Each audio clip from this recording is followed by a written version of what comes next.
ಆತ್ಮೀಯರೇ, ಇವತ್ತು ಬೆಳಗಾವಿ ಜಿಲ್ಲೆ ಮತ್ತು ಬಾಗಲಕೋಟೆ ಜಿಲ್ಲೆಯನ್ನು ಒಂದುಗೂಡಿಸುವಂಥ ಸೇತುವೆ ಮಹೇಶವಾಡಿಗೆ ಮೇಲ್ಸೇತುವೆ ನಿರ್ಮಾಣದ ಕಾರ್ಯ ಬಹಳ ಚುರುಕಿನಿಂದ ಸಾಗಕತ್ತೈತಿ. ಈ ಸುದ್ದಿಯನ್ನು ನಾವೆಲ್ಲ ಗಮನಿಸ್ಕೋತಾ ಬಂದಿದ್ದೆವು. ಭಾಳಷ್ಟು ಸಲ ಆಮೆ ವೇಗದೊಳಗೆ ನಡೆದು ಆಮೇಲೆ ಮತ್ತೆ ಮರುಜೀವ ಪಡ್ಕೊಂಡೆ ಹಿಂಗೆ ಒಮ್ಮೆ ಏರು ಇಳಿತವನ್ನು ಸಾಕಷ್ಟು ಕಂಡತಿ.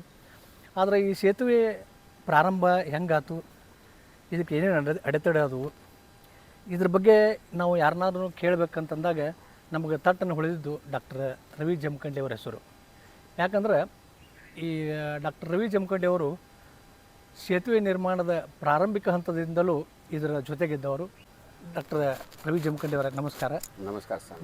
ಈಗ ನಡೆದೈತಿ ಕಾರ್ಯ, ಕೃಷ್ಣಾ ನದಿಗೆ ಅಡ್ಡಲಾಗಿ ಕಟ್ಟುತ್ತಿರುವಂಥ ಸೇತುವೆ ಕಾರ್ಯ ಈಗ ಸ್ವಲ್ಪ ಬರದಿಂದ ನಡೆದೈತಿ. ನಡುವು ಸ್ವಲ್ಪ ಅಡೆತಡೆನೂ ಆಗಿರ್ತದೆ.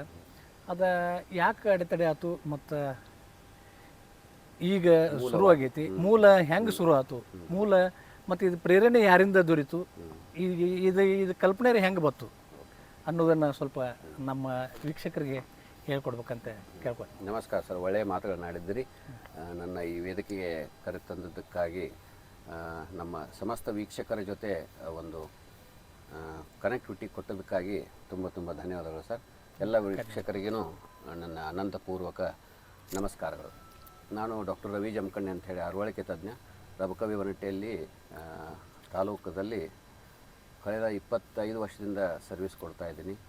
ನನ್ನ ವೃತ್ತಿ ಜೀವನದ ಜೊತೆಗೆ ಕೆಲವೊಂದು ಸಂದರ್ಭದಲ್ಲಿ ಜನಹಿತ ಕಾರ್ಯಗಳನ್ನು ಮಾಡಬೇಕು ಅಂಥೇಳಿ ಹಾಗೆ ಒಂದು ಯೋಚನೆ ಬಂದು, ಅಥವಾ ನಮ್ಮ ತಂದೆ ಅವರು ಹೇಳಿದಂಥ ಒಂದು ಕೆಲವೊಂದು ಜನಕ್ಕಾಗಿ ಏನಾದರೂ ಮಾಡುವಂಥ ಕಾರ್ಯವನ್ನು ಮಾಡ್ತಾ ಇದ್ದೀರಪ್ಪ ಅಂತ ಹೇಳಿದ್ದಕ್ಕಾಗಿ ನಾನು ಮಾಡಬೇಕಾದಂಥದ್ದು ಒಂದು ಮನಸ್ಥಿತಿ ಇಟ್ಕೊಂಡು ಆ ಕಾರ್ಯಕ್ಕೆ ಅಣಿಯಾಗಿದ್ದೆ. ಅದರಲ್ಲಿ ನಮ್ಮ ಎಲ್ಲ ಗೆಳೆಯರ ಜೊತೆ ಸೇರಿಕೊಂಡು ಒಂದು ಏನಾದರೂ ಮಾಡೋಣ ಅಂಥೇಳಿ ಚರ್ಚೆ ಮಾಡಿದಾಗ ಅವರು ಒಂದು ಸಂಘ ಮಾಡೋಣ ಅಂತಂದು ಹೇಳಿ ಪ್ರಥಮವಾಗಿ ಮಹೇಶವಾಡಿಗೆ ಸೇತುವೆ ಹೋರಾಟ ಸಮಿತಿ ಅಂತ ಮಾಡಿದ್ದೀವಿ. ಇಲ್ಲ ಬೇರೆ ಬೇರೆ ಕೆಲಸ ಮಾಡ್ಕೊತಿರ್ತದೆ, ಇದು ಆಯಿತು ಅಂದರೆ ಮತ್ತು ಅದನ್ನು ಅಲ್ಲಿಗೆ ನಿಲ್ಲಿಸೋದು ಬೇಡ ಅಂಥೇಳಿ ಜನಸ್ನೇಹಿ ಸಂಘ ಅಂತ ಮಾಡಿ ನಮ್ಮ ಎಲ್ಲ ಗೆಳೆಯರ ಬಳಗರು 10-12 ಜನ ಇದ್ದೀವಿ. ಪ್ರಾರಂಭಿಕ ಹಂತದೊಳಗೆ 2012ರಲ್ಲಿ ಇದನ್ನು ಪ್ರಾರಂಭ ಮಾಡಬೇಕಂತ ಯೋಚನೆ ಮಾಡಿದ್ದೀವಿ. ಈ ಮಾಡಿದಾಗ ಸರಳವಾಗಿ ಏನಾಯಿತು, ಕೆಲವೊಂದು ಬೃಹತ್ ಯೋಜನೆಗಳನ್ನು ನಮ್ಮ ತಲೆ ಒಳಗಿದ್ದು.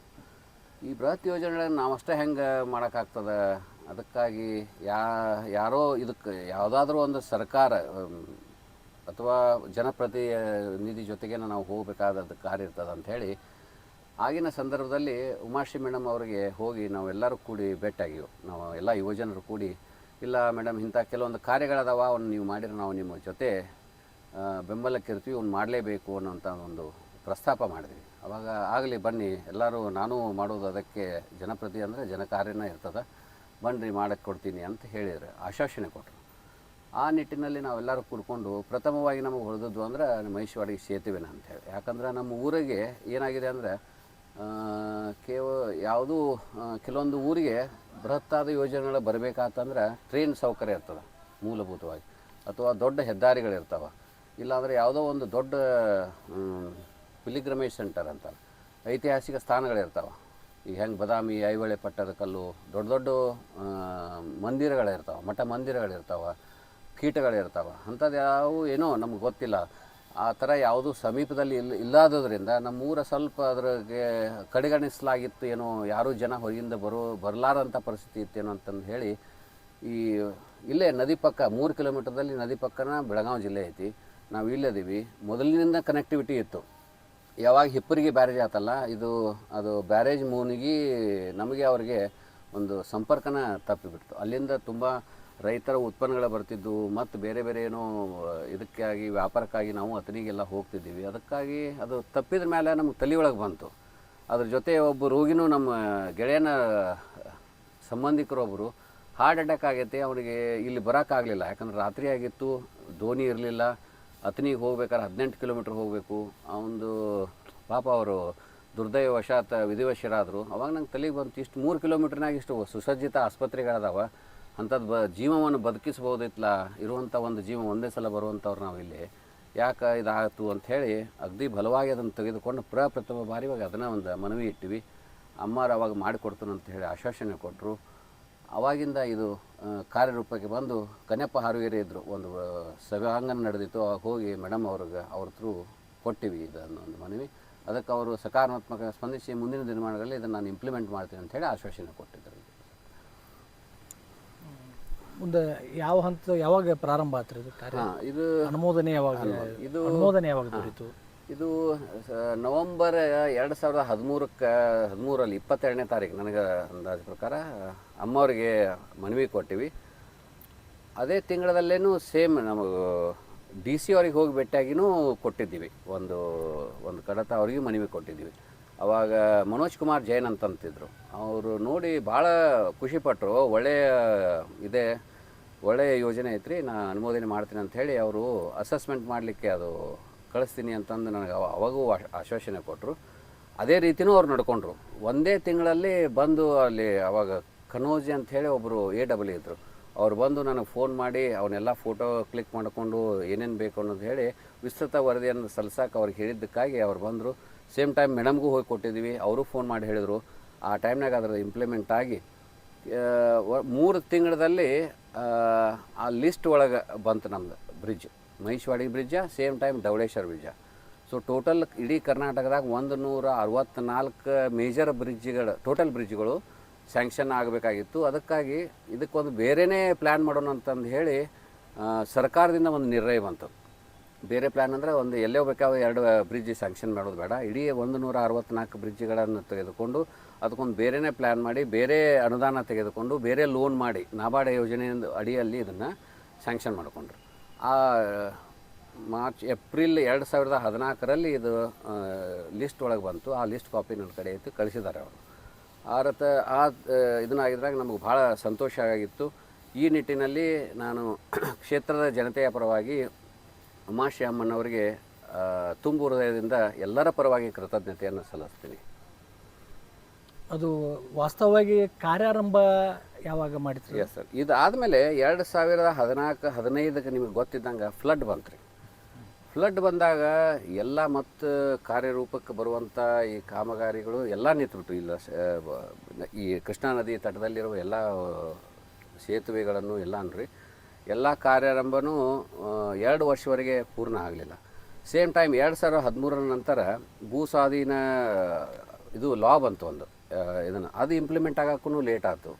ಲೇಟ್ ಆದ ನಂತರ ಫ್ಲಡ್ ಬಂತು. ಫ್ಲಡ್ ಆದಮೇಲೆ ಅದನ್ನು ಮತ್ತೊಮ್ಮೆ ರೀಸ್ಟ್ರಕ್ಚರ್ ಮಾಡಬೇಕು ಅಂತಂದು ಹೇಳಿ ಬಂತು. ಅಷ್ಟರೊಳಗೆ ಹಿಪ್ಪರಿಗಿ ಬ್ಯಾರೇಜ್ದ ನಿಂತಂಥ ನೀರು KNNL ಅಡಿಯಲ್ಲಿ ಬರ್ತದೆ. ಆ ನೀರು ಎಲ್ಲೆಲ್ಲಿ ನಿಲ್ತದಲ್ಲ ಅವ್ರಿಗೆ ರೈತರ ಅನುದಾನ ಬಂದಿರಲಿಲ್ಲ. ಅದ್ರ ಸಲುವಾಗಿ ಮತ್ತು ತಡೆಗಳಾದವು.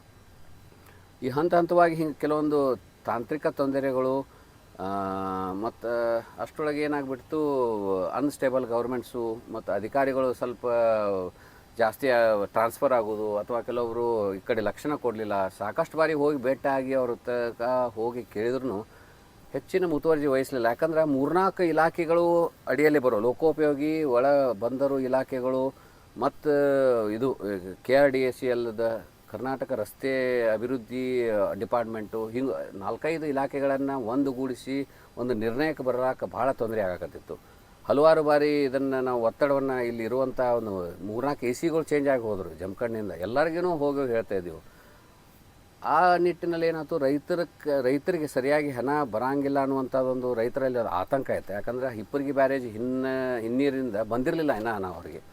ಅದಕ್ಕೆ ಅವ್ರು ಏನಂದರು, ಸರ್ ನಮಗೆ ನಾವು ಹೋಗಿ ರಿಕ್ವೆಸ್ಟ್ ಮಾಡ್ಕೊಂಡಾಗ ಸ್ವಲ್ಪ ಸಹಕಾರ ಕೊಡ್ರಿಪ್ಪ ಆಗ್ತೈತಿ ಅಂತ. ಹೆಂಗೆ ಸಹಕಾರ ಕೊಡೋಣ ಸರ್, ನಮ್ಮ ಹಣ ಭೂಮಿ ತೊಗೊಂಡ ಮೇಲೆ ನಮ್ಗೆ ಹಣ ಬರಲಿಲ್ಲ ಅಂದ್ರೆ ಹೆಂಗೆ ಮಾಡೋದು, ಯಾವ ಜವಾಬ್ದಾರಿ ತೊಗೋತೀರಿ ಅನ್ನೋಂಥ ಮಾತು ಬಂದು. ಅದಕ್ಕಾಗಿ ಅವ್ರನ್ನೆಲ್ಲ ಕರ್ಕೊಂಡು ಹೋಗಿ ಸ್ವಲ್ಪ ನೇರ ಖರೀದಿಗೆ ಆಗ್ತದೆ ಏನಂತ ಹೇಳಿ ಪ್ರಯತ್ನ ಮಾಡ್ತೀವಿ. ಸಂತೋಷ್ ಕಾಂಬೌಂಡ್ ಸರ್ ಇದ್ರು ಅವಾಗ, ಅವರು ಭಾಳ ಪ್ರಯತ್ನ ಮಾಡ್ತಾರೆ. AC ಅವ್ರ ಕಡೆ ಹೋದಾಗ ಅವರು ಮುಂದಿತ್ತು ಎಲ್ಲ ಸ್ಟಡಿ ಮಾಡಿಕೊಂಡು ಅವ್ರಿಗೆ ಮಾಡಿ ನಾ ಇಷ್ಟು ಕೊಡ್ತೀನಿ ಅಂತ ಹೇಳಿ ಒಂದು ಅಂದಾಜು ನಮಗೆ ರೇಟ್ ಹೇಳಿದ್ರು ರೈತರಿಗೆ. ಅವರು ಒಪ್ಕೊಂಡ್ರು. ಅಲ್ಲಿ ಒಪ್ಕೊಂಡು ಬಂದ ಮೇಲೆ ಮತ್ತೇನೋ ಒಂದು ಸ್ವಲ್ಪ ಅವರವರಲ್ಲೇ ಭಾಳ ಜನ ರೈತರು ಇಲ್ಲ, ಒಬ್ರು ಬೇಡನವರು ಒಬ್ರು ಬೇಕನವರು, ಹೀಗಾಗಿ ಅದು ಮತ್ತು ನೇರ ಖರೀದಿ ಮುಗಿದು ಹೋಯಿತು. ಮತ್ತು ಹೋಗಿ ನಾವು ಸತೀಶ್ ಜಾರಕಿಹೊಳಿ ಸಾಹೇಬ್ರಿಗೆ ಹೋಗಿ ಭೇಟಿಯಾದೀವಿ, ಸರ್ ಹಿಂಗೆ ಆಗೈತಿ ಅಂತಂದೇಳಿ. ಅದಕ್ಕಾಗಿ ಅವರು ನೇರ ಖರೀದಿ ಅಂದರೆ 2 ವರ್ಷ ಟೈಮ್ ಪಾಸ್ ಮಾಡಿರಿ, ಇದು ನೇರ ಖರೀದಿ ಆಗೋದಿಲ್ಲ, ನೀವು ಇಲ್ಲಿವರೆಗೆ ಬಿಡಬಾರ್ದಾಗಿತ್ತು ಅಂಥೇಳಿ ಅಧಿಕಾರಿಗಳನ್ನು ತರಾಟೆಗೆ ತಗೊಟ್ಕೊಂಡು ಅದ್ರ ಭೂ ಸ್ವಾಧೀನ ಮಾಡ್ಕೊರಿ ಅಂಥೇಳಿ ಇಮಿಡಿಯೇಟ್ಲಿ ಒಂದು ಆರ್ಡರ್ ಮಾಡಿದರು. ಅದಾದ ನಂತರ ಆರ್ಡರ್ ಪಾಸ್ ಆದ ನಂತರ ಎಲ್ಲ ರೈತರಿಗೆ ಬರಬೇಕಾಗಿತ್ತು, ಬಟ್ ಆದ್ರೂ ವಿಳಂಬ ಆಗಕತ್ತು. ಅದಾದ ನಂತರ ಕೋವಿಡ್ ಬಂತು, ಆಮೇಲೆ ಸರ್ಕಾರ ಚೇಂಜ್ ಆಯ್ತು, ಮತ್ತು ಅದು ನೆನೆಗುದಿಗೆ ಬಂತು. 2019 ಕೋವಿಡ್ ಬಂತ, 2-3 ಇಯರ್ಸ್ ಹಿಡಿಯಲಿಲ್ಲ. ಅದಾದ ನಂತರ 2023ಗೆ ನಮಗಂತೂ ನಮ್ಮ ಕ್ಷೇತ್ರದ ಜನತೆಗೆ ಒಟ್ಟು ಮಿಕ್ಕಿ ಹೋಗಿಬಿಟ್ಟಿತ್ತು. ಭಾಳ ಇದಾಗತ್ತೆ. ಇಷ್ಟು ನಿರ್ಲಜ್ಜವಾಗಿ ನೀವು ಅದನ್ನು ನೆನೆಗುದಿಗೆ ಯಾಕೆ ಬಿಟ್ಟರಿ ಅಂತಂದು ಹೇಳಿ ನಾವು ಇನ್ನು ಪ್ರತಿಭಟನೆಗೆ ಸಜ್ಜಾದೀವಿ. 1-2 ಸಲ ಮೀಟಿಂಗ್ ಮಾಡಿದ್ವಿ. ಅದಕ್ಕಿಂತ ಮುಂಚೆ ಒಮ್ಮೆ ಪ್ರತಿಭಟನೆ ಇಳಿದು ಬೇಡ, ಇನ್ನೊಂದು ಸಲ AC ಅವ್ರನ್ನ ಕರ್ಕೊಂಡು ನದಿ ಮೇಲೇ ಎಲ್ಲರೂ ಬರಲಿ ಅಂತಂದು ಹೇಳಿ ಅಲ್ಲಿ ಮಾಡಿದಾಗ ಮತ್ತು ಅವ್ರು ಬಂದು ಇಲ್ಲ ಭೂಸ್ವಾಧೀನ ವಿಳಂಬ ಆಗೈತಿ, ನಾವು ಭೂಸ್ವಾಧೀನ ಮಾಡಿಕೊಂಡು ಅವರಿಗೆ ಹಸ್ತಾಂತರ ಮಾಡ್ತೀವಿ ಅಂಥೇಳಿ ಸಂತೋಷ್ ಕಾಂಬೌಂಡ್ ಅವ್ರು ನಮಗೆ ಮಾತು ಕೊಟ್ಟು ಹೋದರು ಮತ್ತೊಮ್ಮೆ. ಅದಾದಮೇಲೂ ಆಗಲಿಲ್ಲ. ಅದಕ್ಕಾಗಿ ಮತ್ತೆ ನಾವು 2-3 ಸಲ ಮತ್ತೆ ಕೇಳಿದಾಗನ ಇದೇ ಉತ್ತರಗಳು ಬರಾಕತ್ತು. ಆ ಇಲಾಖೆಯವ್ರು ಬರ್ಬೇಕ್ರಿ, ಹಿಂಗೆ ಆಗ್ಬೇಕ್ರಿ, ಹಂಗೆ ಆಗ್ಬೇಕ್ರಿ ಅಂತೇಳಿ ಅಭಿಯಂತರ ಅವರು ಪ್ರೊಜೆಕ್ಟ್ ಮ್ಯಾನೇಜರ್ ವೇಣುಗೋಪಾಲ್ ಅವ್ರು ಅದಾರ, ಅವ್ರಿಗೆ ಭಾಳ ಒತ್ತಡ ಹೇಳಿದ್ವಿ, ತರಾಟೆಗೆ ತೊಗೊಂಡಿವಿ. ಅವರು ಇಲ್ಲ ಸರ್ ನಮಗೆ ಭೂಮಿ ಒದಗಿಸ್ಕೊಡ್ರಿ, ನನ್ನ ಕೆಲಸ ಅದನ್ನು ಮಾಡ್ತೀನಿ ಅಂತ ಅವ್ರು ಹೇಳ್ತಾಯಿದ್ರು. ಆಮೇಲೆ ಕೆಲವೊಂದು ತೊಂದರೆಗಳೇನಂದ್ರೆ ಆ ಕಡೆ ಈ ಕಡೆ ಒಡ್ಡು ಹಾಕಿದ್ರೆ ನೀರು ನಿಲ್ತದ ಜಮೀನೊಳಗೆ ಅಂತಂದು ಹೇಳಿ ಅದು ಪ್ರಾಬ್ಲಮ್ ಆಗಿತ್ತು. ಅದಕ್ಕಾಗಿ ಅವ್ರನ್ನೂ ವಿಶ್ವಾಸಕ್ಕೆ ತೊಗೊಂಡು ಹೋಗಿ ಅದರಲ್ಲಿ ವೆಂಟ್ ಅಂದರೆ ಕಮಾನುಗಳನ್ನು ಮಾಡಲಿಕ್ಕೇನೂ ಅಭಿಯಂತರಿಗೆ ಹೇಳಿ ಮಾನ್ಯ ನಮ್ಮ ಜಾರಕಿಹೊಳಿ ಸಾಹೇಬ್ರಿಗೂ ಹೇಳಿ, ತಿಮ್ಮಾಪುರ ಸಾಹೇಬ್ರಿಗೂ ಹೇಳಿಸಿ, ಇದ್ರ ಜೊತೆ ಸಿದ್ದು ಕೊಣ್ಣೂರು ಅವರು ಬಂದು ಅವ್ರಿಗೂ ತಿಳಿ ಹೇಳಿ ಬಡಿಸಿ, ಅವರು ಒಂದು 2-3 ಸಲ ನಮ್ಮನ್ನ ಇಂಜಿನಿಯರ್ ಕರ್ಕೊಂಡ್ಬಂದು ಅವ್ರ ಜೊತೆ ವಿಸ್ತೃತ ಒಂದು ಚರ್ಚೆ ಮಾಡಿ, ಸೇಮ್ ಟೈಮ್ ಸೌದಿ ಸಾಹೇಬ್ರ ಮನೆಗೂ ಹೋಗಿ ಹೇಳಿ ಒಂದಿಟ್ಟು ಬೇಗ ಆಗುವಂಗೆ ತ್ವರಿತವಾಗಿ ಅದನ್ನು ಕಾರ್ಯರೂಪಕ್ಕೆ ಬರುವಂಗೆ ಮಾಡಿರಿ ಸರ್ ಅಂತಂದು ಅವ್ರಿಗೆ ಹೇಳಿ, ಲಕ್ಷ್ಮಣ್ ಸೌದಿ ಅವ್ರ ಮನೆ ತನಕ ಹೋಗಿ ಅವ್ರಿಗೆ ಒತ್ತಾಯ ಮಾಡಿ ಹೇಳಿ ಬಂದಿದ್ದೀವಿ. ಇವೆಲ್ಲರೂ ಕಡೆ ಹೋಗಿ ಹೇಳಿದಾಗ್ಯೂ ಕೂಡ ಅದೊಂದು ಸ್ವಲ್ಪ ನಿರ್ಲಕ್ಷ್ಯಕ್ಕನ ಒಳಗಾಗಿತ್ತು. ಇಷ್ಟೆಲ್ಲ ಮಾಡಿದ ಮೇಲೆ ಹಿಂಗೆ ಆಗ್ತದಪ್ಪ ಅಂತಂದು ಹೇಳಿದಾಗ ನಾವು ಎಲ್ಲ ಊರವ್ರನ್ನ ಕರೆದು ಇದಕ್ಕೊಂದು ಪ್ರತಿಭಟನೆ ಮಾಡೋಣ ಅಂತ ಹೇಳಿ ವಿಚಾರ ಮಾಡಿದ್ವಿ. ಅವಾಗ ನಾನು ಪ್ರಥಮವಾಗಿ ನಿರ್ಧಾರ ತೊಗೊಂಡಿದ್ದು, ನಾನಾ ಉಪವಾಸ ಸತ್ಯಾಗ್ರಹ ಕೂಡ್ತೀನಿ, ಒಂದು ಸ್ವಲ್ಪ ದಿನ ಕಾಲಾವಕಾಶ ಕೊಡೋನು ಕೇಳೋನು, ಇಲ್ಲ ಅಂದ್ರೆ ಹಿಂಗೆ ಕೂಡೋದು ಅಂತ ನಿರ್ಧಾರ ಮಾಡಿದ್ದೆ. ಅದೇ ಪ್ರಕಾರವಾಗಿ ನಾನು ಡಿಸೆಂಬರ್ 2ನೇ ವಾರದಲ್ಲಿ ಉಪವಾಸ ಸತ್ಯಾಗ್ರಹ ಕೂಡಿದೆ. ಅದರ ಜೊತೆ ಊರಿನ ಎಲ್ಲ ಗಣ್ಯಮಾನ್ಯರು, ಹಿರಿಯರು, ಆಮೇಲೆ ನನ್ನ ಗೆಳೆಯರು, ಎಲ್ಲ ಪಕ್ಷದ ಮುಖಂಡರು, ಯಾರೂ ಒಟ್ಟು ಇದರೊಳಗೆ ಪಕ್ಷದ ಏನೂ ಸಂಬಂಧ ಇಲ್ಲ, ಧರ್ಮಾತೀತವಾಗಿ ಜಾತ್ಯತೀತವಾಗಿ ಊರು ಒಂದು ಅಭಿವೃದ್ಧಿ ಆಗಲಿ ಅನ್ನೋ ಒಂದೇ ಚಿಂತನೆ ಒಳಗೆ ಅಭೂತಪೂರ್ವ ಬೆಂಬಲ ಸಿಕ್ತು. ಎಲ್ಲರೂ ಬಂದರು, ಬೆಂಬಲ ಮಾಡಿದರು. ಯಾಕಂದರೆ ಭಾಳ ದಿನ ನೆನಗುದ್ದಿ ಬಂದು ಯಾವುದೋ ಒಂದು ಸಣ್ಣ ದೊಡ್ಡ ಬ್ರಿಡ್ಜ್ ಒಂದು ವರ್ಷನಾಗ ಮುಗಿಸ್ತಾರೆ, ಇಂಥದ್ದು ಯಾಕೆ ಮುಗಿಸಂಗಿಲ್ಲ ಅಂಥೇಳಿ ಜನರು ಆಕ್ರೋಶಕ್ಕೆ ಒಳಗಾಗಿದ್ದರು. ಅದನ್ನು ನೋಡಿ ಭಾಳ ಇದು ಸರ್ಕಾರಕ್ಕೆ ಭಯಂಕರ ಒತ್ತಡ ಬಂತು. ಸರ್ಕಾರವೇ ನಮ್ಮ ಬಳಿ ಬಂತು. 5ನೇ ದಿನಕ್ಕೆ ಸಾಯಂಕಾಲ ಬಂದರು. ಅದಕ್ಕಿಂತ ಮುಂಚೆ ಎಲ್ಲರೂ ಬಂದು ಹೋಗಿದ್ರು. ಎಲ್ಲರೂ ತಮ್ಮ ಪ್ರಯತ್ನದಿಂದ ಅಭಿಯಂತರರು ಬಂದರು, MD ಅವರು ಬಂದರು, ಇದು ಬಂದರು. ನಮಗೇನು ಅನ್ಸಾಕತ್ತೆ, ಯಾರೋ ಬಂದು ಹೇಳೋಗ್ತಾರೆ, ನಾವು ಹೇಳಿದಂಥ ಅಭಿಯಂತರರು ನಾವು ಮರುದಿನ ಟ್ರಾನ್ಸ್ಫರ್ ಆಗಿ ಹೋಗ್ಯಾರ. ಸೊ ಹಿಂಗೆ ಆಗ್ತದಂತ ಗೊತ್ತಿದ್ದ ನಾವು ಏನು ಮಾಡಿದ್ದೀವಿ, ಇದನ್ನು ಕರೆಕ್ಟ್ ಜವಾಬ್ದಾರಿ ತೊಗೊಳ್ಳೋರು ಯಾರು ಜಿಲ್ಲಾ ಉಸ್ತುವಾರಿ ಅವರು ಬರಬೇಕು, ಲೋಕೋಪಯೋಗಿ ಇಲಾಖೆ ಸಚಿವರ ಬರಬೇಕು ಅಂತ ಹೇಳಿ ಒಂದು ಹಠದಿಂದ ನಾವು ಕೂರ್ತಿದ್ದೀವಿ. ಅದೇ ರೀತಿ ಅವ್ರು ಫೋನ್ ಮಾಡಿನೂ ನಮಗೆ ತಿಳಿಸಿದ್ರು, ಬರ್ತೀವಿ ಅಂತಂದು ಅಂದಿದ್ರು. ಅದಕ್ಕಾಗಿ ಅವ್ರು ಯಾವುದೋ ಒಂದು ಸನ್ನಿವೇಶಕ್ಕೆ ಬೀಜ ಆಗಿದ್ದರಿಂದ ಶ್ರೀಮಾನ್ ಜಾರಕಿಹೊಳಿ ಸಾಹೇಬರು, ತಿಮ್ಮಾಪುರ ಸಾಹೇಬರು, ಜಿಲ್ಲಾ ಉಸ್ತುವಾರಿ ಅವರು ಇಮಿಡಿಯೇಟಾಗಿ ಡಾಕ್ಟ್ರ್ ಕೂತಿದ್ದಾರೆ ಅಂತಂದು ಇದು ಹೋಗಿತ್ತು, ಬಂದು ಅಟೆಂಡ್ ಮಾಡಿ ಇಡೀ ಜವಾಬ್ದಾರಿಯನ್ನು ಅವ್ರ ಮ್ಯಾಗೆ ತೊಗೊಂಡ್ರು. ತಿಮ್ಮಾಪುರ ಸಾಹೇಬರು ತಮ್ಮ ಜವಾಬ್ದಾರಿ ತೊಗೊಂಡು ಇದಕ್ಕೇನೇನು ಬೇಕಂತ ಕೇಳಿದಾಗ ಅಲ್ಲಿ ಏನಾಗಿತ್ತು ಅಂದರೆ ಎಲ್ಲ ಇಲಾಖೆಗಳ ಸಂಬಂಧಿಸಿದ ಅಧಿಕಾರಿಗಳು ಒಂದೇ ವೇದಿಕೆಯಲ್ಲಿ ಪ್ರತಿಭಟನಾಕಾರರು, ನಾವು ಒಬ್ಬನೇ ಅಲ್ಲ, ನನ್ನ ಜೊತೆ ಮತ್ತು ಇನ್ನೂ ಎಲ್ಲ ಗೆಳೆಯರು, ವೈದ್ಯರು ಮತ್ತು ಸಮಾಜ ಸೇವಕರು ಎಲ್ಲರೂ ನನ್ನ ಜೊತೆ ಕೂತಿದ್ರು. ಬನಹಟ್ಟಿ ರಬಕವಿ ಅವರು ಎಲ್ಲರೂ ಬಂದು ಕೂತಿದ್ರು, ಉಪವಾಸಿಗೆ ಕೂತಿದ್ವಿ. ಈ ಒಂದು ಒತ್ತಡಕ್ಕೆ ಮಣಿದು ಸರ್ಕಾರ ನಮ್ಮ ಬಳಿ ಬಂದು ನಮ್ದು ಏನು ಆಗುವುಗಳದಾವ, ಏನೇನು ಬೇಡಿಕೆಗಳದಾವ ಅಂತ ಸ್ಪಷ್ಟವಾಗಿ ಸ್ಪಂದನೆ ಮಾಡಿದರು. ಸ್ಪಂದನೆ ಮಾಡಿಕೊಂಡು ಅದಕ್ಕೆ ಏನೇನು ಬೇಕಾಗಿತ್ತು ಅಂತ ಹೇಳಿ ನಾವು ಎಲ್ಲ ಸ್ಪಷ್ಟವಾಗಿ ಹೇಳಿದ್ದೀವಿ. ಹೇಳಿದಾಗ ಅವರು ಅದಕ್ಕೆ ಹೇಳಿ ಇಷ್ಟೇ ಕೆಲಸ ಐತಿ, ನಾವು ಮಾಡಬೇಕಾಗಿತ್ತು, ಸರ್ಕಾರನ ಎಚ್ಚರಿಸಿರಿ ಅಂತ ಹೇಳಿ ಧನ್ಯವಾದ ಹೇಳಿ ನಾವು ಮಾಡಿಕೊಡ್ತೀವಿ ಅಂತ ಹೇಳಿ ಭರವಸೆ ಕೊಟ್ಟ ಮೇಲೆ ನನ್ನ ನಿರಶನವನ್ನು ಅಂತ್ಯಗೊಳಿಸಿದೆ ಅವತ್ತಿನ ದಿನ. ಅದಾದ ಒಂದು ವಾರದಲ್ಲಿ ಕೆಲಸ ಆರಂಭಿಸಿದ್ದಾರೆ. ಈಗ ತ್ವರಿತಗತಿಯಲ್ಲಿ ನಡೆದದ, ಕಾಮಗಾರಿನೂ ನಡೆದದ. ಉದ್ದೇಶ ಏನಂದ್ರೆ ಸೇಮ್ ಟೈಮ್ ಅದು ಗೊತ್ತಿಲ್ಲ, ನಮ್ಮ ಸುದೈವ ಪಾಪ ದುರ್ದೈವನು ಹಿಪ್ಪರಿಗೆ ಬೇರೆ ಗೇಟ್ ಮುರಿದು ಹೋಯ್ತು ರೀ. ಮುರಿದು ಹೋದ ತಕ್ಷಣ ನಾನು MD ಹಿಡ್ಕೊಂಡು ಎಲ್ಲರಿಗೆ ಮೆಸೇಜು ಮಾಡಿದೆ, ವಾಯ್ಸ್ ಮೆಸೇಜು ಹಾಕಿದೆ. ಈ ಅತ್ಯಂತ ಸೂಕ್ತ ಸಮಯ ನೀರಿನ ಮಟ್ಟ ಕೆಳಗೆ ಹೋಗ್ತದೆ. ಇಂಥ ಸಂದರ್ಭ ನಿಮಗೆ ಸಿಗಕ್ಕೆ ಸಾಧ್ಯ ಇಲ್ಲ. ದಯವಿಟ್ಟು ಬೇಗನೆ ಕಾರ್ಯಕ್ಕೆ ಅನಿ ಆಗ್ರಿ, ಅದಕ್ಕೆ ಏನೇನು ಬೇಕೆಲ್ಲ ರೆಡಿ ಮಾಡಿ ಇಟ್ಕೋರಿ ಅನ್ನುವಂಥದ್ದು ಮಾತು ಅವಾಗಿಂದ ಹೇಳ್ಕೊತಾ ಇದ್ದೀನಿ. ಇದನ್ನೆಲ್ಲರೂ ನಿರಂತರವಾಗಿ ನಮಗೆಲ್ಲ ಬೆಂಬಲಕ್ಕಿದ್ದವ್ರು ಎಲ್ಲರೂ ಫೋನ್ ಮಾಡಿ ಹೇಳೋರು, ಸರ್ ಈಗ ನೀರಿಲ್ಲ, ದಯವಿಟ್ಟು ಒತ್ತಾಯ ಮಾಡಿರಿ ಹಂಗೆ ಹಿಂಗೆ ಅಂತ ಹೇಳ್ಕೊಂಡು ಎಲ್ಲರೂ ಇದರೊಳಗೆ ಅವ್ರು ಇವರು ಎನ್ನದೇ ಪ್ರತಿಯೊಬ್ಬರು ಅದಕ್ಕೆ ಒತ್ತಾಯ ಮಾಡಿದ್ರು. ಅವರೆಲ್ಲರ ಸಂಕಲ್ಪದಿಂದ ಅವರೆಲ್ಲರ ಹಾರೈಕೆಯಿಂದ ಇವತ್ತು ಕಾಮಗಾರಿ ತ್ವರಿತವಾಗೈತಿ. ಇದ್ರ ಜೊತೆ ಮತ್ತೆ ನಾನು ಮಧ್ಯದಲ್ಲಿ ಸ್ವಲ್ಪ ಚಾರ್ಧಾಮ ಯಾತ್ರಕ್ಕೆ 15 ದಿನ ಊರಾಗಿರಲಿಲ್ಲ. ಅದೇ ಸಮಯದಲ್ಲಿ ಬೇಸಿಗೆಯ ಪೂರ್ಣ ನೀರು ಕಡಿಮೆ ಆಗ್ತದೆ, ಅಭಿಯಂತರರು ಸ್ವಲ್ಪ ನಿರ್ಲಕ್ಷ್ಯ ಮಾಡಿದ್ರು. ಆ ಟೈಮ್ನಾಗ ಬೆಂಗಾಲ್ ಎಲೆಕ್ಷನ್ ಬಂದಿದ್ದು, ಬೆಂಗಾಲ್ ಎಲೆಕ್ಷನ್ ಸಂಬಂಧ ಅವರೆಲ್ಲ ಇವ್ರು ಹೋಗಿದ್ರು. ಮತ್ತು ನಮ್ಮ ಜನ ರೊಚ್ಚಿಗೆ ಎದ್ದು ನಮ್ಮ ಸ್ನೇಹಿತರಾದಂಥ ಸಂಜು ಜೋತಾರ್ ಅವ್ರು ಇರ್ಬೋದು, ಊರಿನ ಗುರು ಹಿರಿಯರು ಇರ್ಬೋದು, ಸಿದ್ದು ಸೌದಿಯವರು ಇರ್ಬೋದು, ಸಿದ್ದು ಕೊನ್ನೂರವ್ರು ಇರ್ಬೋದು, ಎಲ್ಲರೂ ಮತ್ತು ಮನುಷ್ಯನ ಮೇಲೆ ತೊಗೊಂಡ್ರು. ಇದು ಆಗಲೇಬೇಕು ಅಂತಂದು ಹೇಳಿ ಮುಂದೆ ನಿಂತು ಯಾರ್ಯಾರಿಗೆ ಏನೇನು ಇರಬೇಕಂತಂದು ಹೇಳಿ ಕರೆ ತರಿಸಿ ಅವ್ರನ್ನ ತರಾಟೆಗೆ ತೊಗೊಂಡು, ಇಷ್ಟೇ ಅಲ್ಲದ ಅಲ್ಲಿ ಕಾರ್ಮಿಕರಿಗೆ ಏನೇನು ಬೇಕನ್ನೋ ಸಲಕರಣೆಗಳು ಚಿಕ್ಕ ಪುಟ್ಟ ಕೆಲವೊಂದು ತೊಂದರೆಗಳಾಗಿರ್ತಾವೆ. ಅದು ನಿರಂತರವಾಗಿ ನಮ್ಮಲ್ಲಿ ಗ್ಯಾಸ್ ಸಿಲಿಂಡ್ರ್ ಒಯ್ತಿದ್ರು, ನಾವು ಇಲ್ದಾಗ ಮತ್ತು ಅವರಿಗೆ ಸಪೋರ್ಟ್ ಮಾಡಲಿಕ್ಕೆ ಬೇಕಲ್ಲ, ಅವರು ಕೊಟ್ಟರು. ಅದ್ರ ಜೊತೆ ಡಿಸೈಲ್ ಲಿಮಿಟೆಡ್ ಹಾಕ್ತಿದ್ರು, ಅದನ್ನು ಇವರು ಮುತುವರ್ಜಿ ತೊಗೊಂಡು ಹೆಚ್ಚಿನ ಡಿಸೈಲ್ ಇಲ್ಲಿಂದ ತೊಗೊಂಡು ಹೋಗಿ ಕೊಟ್ಟಿದ್ದಾರೆ. ಭಾಳ ರೀತಿಯಿಂದ ಹೆಲ್ಪ್ ಮಾಡ್ಯಾರ. ಅವ್ರಿಗೆ ಯಾವುದು ಖುಷಿಯಿಂದ ಇಡೀ ಅವಳಿ ನಗರ ಜನತೆಗೆ ಎಷ್ಟು ಖುಷಿಯಾಗಿತ್ತಲ್ಲ, ಸಮರೋಪಾದಿಯಲ್ಲಿ ಹೋಗಿ ಸೇತುವೆಗೆ ಬೆಟ್ಟು ಕೊಟ್ಟು ಅತ್ಯಂತ ವಿಜೃಂಭಣೆಯಿಂದ ಅದನ್ನು ನೋಡುವಂಥ ಖುಷಿ ನೋಡಿದರೆ ನಮಗೆ ಇನ್ನೂ ಹೆಚ್ಚು ಖುಷಿ ಆಗ್ತದೆ. ಸೊ ಅದು ತ್ವರಿತವಾಗಿ ಕಾಮಗಾರಿ ನಡೀತು, ಎಲ್ಲರ ಒತ್ತಾಯದಿಂದ ನಡೀತು. ಅವ್ರಿವ್ರು ಎನ್ನದೇ ಎಲ್ಲರೂ ಇದಕ್ಕೆ ಕೈ ಜೋಡಿಸ್ಯಾರ. ಯಾವುದೋ ನೋಡ್ರಿ ಬೃಹತ್ ಕೆಲಸ ಆಗ್ಬೇಕಾರಂದ್ರೆ ಒಬ್ಬರಿಂದ ಆಗಂಗಿಲ್ಲ, ಏನೋ ನಾವು ನೆಪ ಇರ್ತೀವಿ, ಎಲ್ಲರೂ ಕೈ ಜೋಡಿಸ್ಬೇಕಾಗುತ್ತೆ. ಇದ್ರ ಜೊತೆ ಸಂಕಲ್ಪ ಶಕ್ತಿ ಇರ್ತದೆ. ಇಡೀ ಊರಿನ ನಮ್ಮ ಅವಳಿ ನಗರ ಜನತೆ ಅದೊಂದು ತಲೆಯಾಗಿತ್ತು, ಆಗಬೇಕು.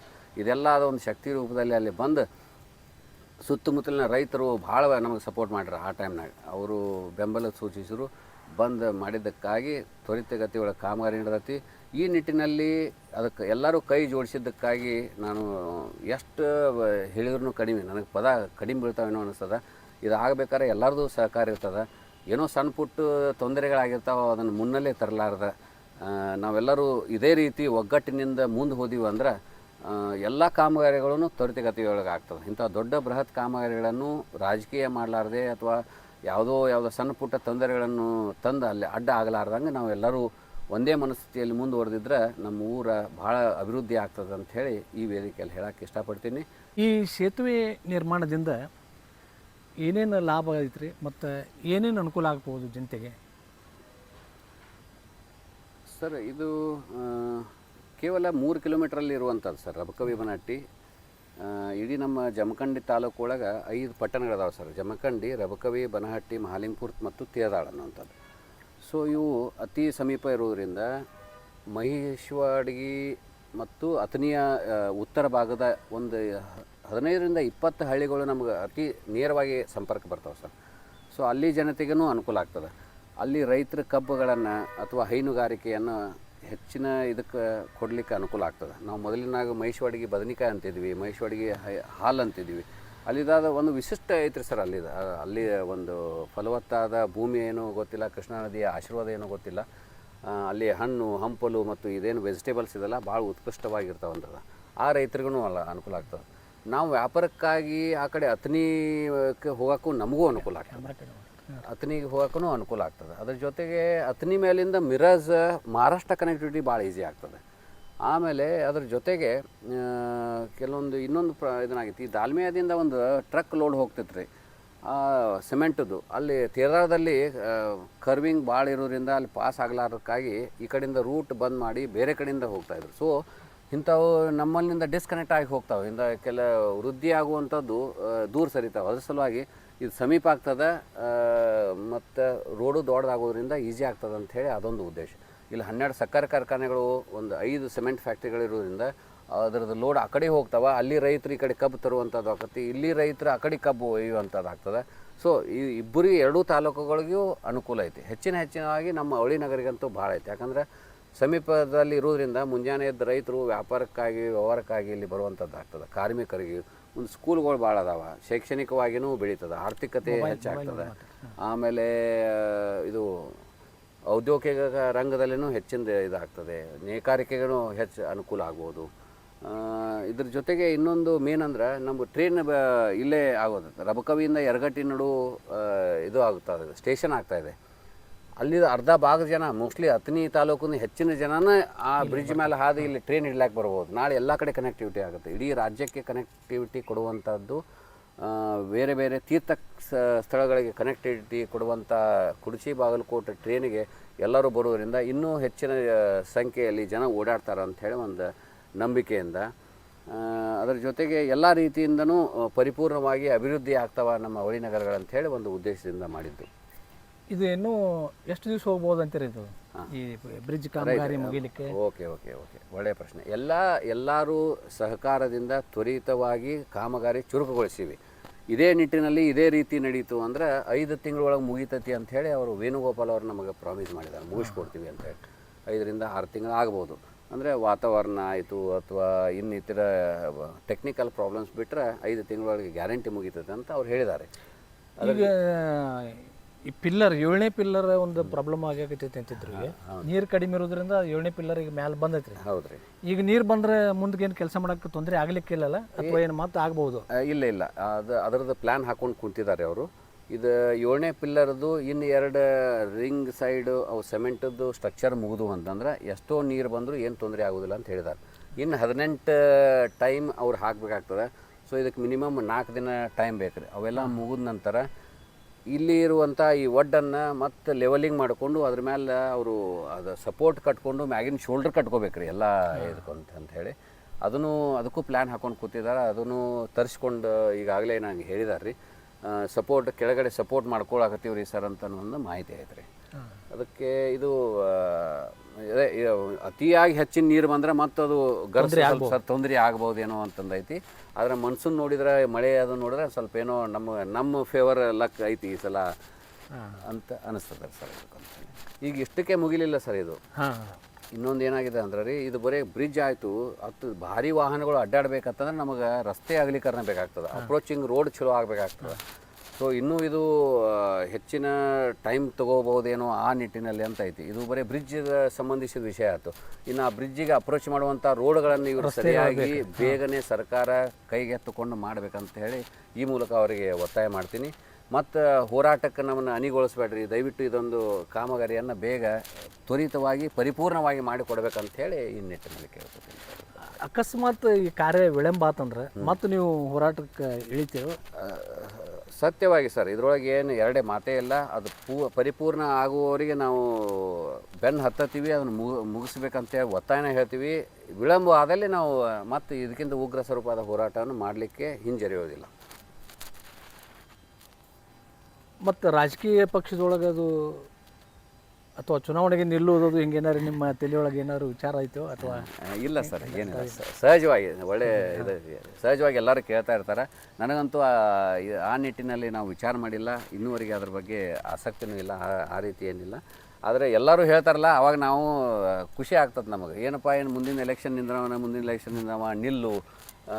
ನಾವು ಕೇಳ್ತೀನಿ ಯಾಕೆ ಹಂಗೆ ಅಂತೀರಿ ಅಂಥೇಳಿ. ಹೌದು, ಇಂಥ ಒಳ್ಳೆ ಕಾರ್ಯ ಮಾಡೋರು ಆಗಬೇಕು ಅನ್ನುವಂಥದ್ದು ಅದು ಒತ್ತಾಸೆ ಐತಲ್ಲ, ಅದಕ್ಕಾಗಿ ಅವ್ರಿಗೆ ನಾನು ಕೃತಜ್ಞತೆಗಳನ್ನು ಹೇಳ್ತೇನೆ. ಈ ಹಂತದಲ್ಲಿ ಈ ಸದ್ಯದಾಗ ನನ್ನ ತಲೆಯೊಳಗೆ ಅದು ಎಲೆಕ್ಷನ್ ನಿಲ್ಲಬೇಕಂತೇನು ಆಸಕ್ತಿ ಇಲ್ಲ ಸರ್. ಇದೇ ರೀತಿ ಜನಹಿತ ಕೆಲಸಗಳನ್ನು ನನಗೆ ಟೈಮ್ ಸಿಕ್ಕಾಗ ಮಾಡ್ಕೋತ ಹೋಗ್ಬೇಕಂತ ಐತಿ. ನಮ್ಮ ಎಲ್ಲ ಗೆಳೆಯರು, ಗುರು ಹಿರಿಯರು ಇದಕ್ಕೆ ಸಪೋರ್ಟ್ ಮಾಡ್ಯಾರ. ಅವ್ರಿಗೆ ಈ ವೇದಿಕೆ ಮೂಲಕ ನಂತರ ಧನ್ಯವಾದನ ಹೇಳೋಕ್ಕೆ ಇಷ್ಟಪಡ್ತೀನಿ ಸರ್.